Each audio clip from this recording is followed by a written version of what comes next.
అంగన్వాడీ భవనాలు కట్టిందంటే తెలుగుదేశం ప్రభుత్వం. అటు పక్కన పట్టణాల్లో కానివ్వండి, గ్రామాల్లో కానివ్వండి పెద్ద ఎత్తున కట్టాం. టీచర్ ట్రైనింగ్ కూడా ఆనాడు నారాయణ గారు మంత్రిగా ఉన్నప్పుడు కూడా ఆయన కూడా చేశారు. ఒక పైలట్ గా చేసి తర్వాత మేము అందరం కూర్చొని మాట్లాడుకున్నాం ఎలా చేస్తే బాగుంటుంది. అప్పుడు మన సునీత గారి మంత్రిగా ఉన్నారు, పరిటాల సునీత గారు మంత్రిగా ఉన్నారు. కేబినెట్ మీటింగ్ లో బాగా గుర్తుంది. మేము లాస్ట్ లో కూర్చునే వాళ్ళం తెలియదు. కేబినెట్ మీటింగ్ బాబు గారు దూరంగా కూర్చునే వాళ్ళం. మేమందరం ఆడుకుని ఇట్లా చేశారంట పట్టణంలో, గ్రామాలు ఇట్లా చేయాలి, టాయ్స్ ఇలా కొనాలి, ఇలా పుస్తకాలు అప్గ్రేడ్ చేద్దాం, కొంచెం ఇన్పుట్ ఇద్దామని చాలా చర్చించాం, కొన్ని చేశాం. అనుకోకుండా ప్రభుత్వాలు మారినాయి. ఎన్నికల ముందర మీకు అనేక హామీలు ఇచ్చారు. ఇప్పుడు ఆ హామీలని గాలికి వదిలేశారు. మీరు శాంతియుతంగా గౌరవప్రదంగా ధర్నా చేస్తున్నారు. ఎక్కడ law and order problem create చేయకుండా చేస్తున్నారు. దానికి మీ అందరికీ నా హృదయపూర్వక ధన్యవాదం.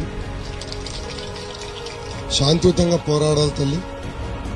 ప్రజల్లో కూడా చైతన్యం తీసుకురావాలి. ఎందుకంటే ఈ ప్రభుత్వం ఏదో మీరు అడిగేది కరెక్ట్ కాదని ప్రజల్లోకి తీసుకెళ్తున్నారు. అది బాధేస్తుంది. మళ్ళీ ఎన్నికల ముందర ఎందుకు హామీ ఇచ్చారండి? ఊదరగొట్టాడు కదా హామీలు ఇచ్చి.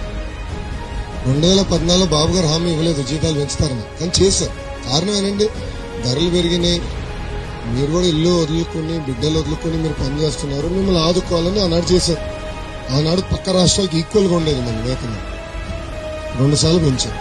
ఇప్పుడు ఆ 2 సార్లు పెంచింది వీలేదో పెంచినట్టు చెప్పుకుంటున్నారు దాన్ని.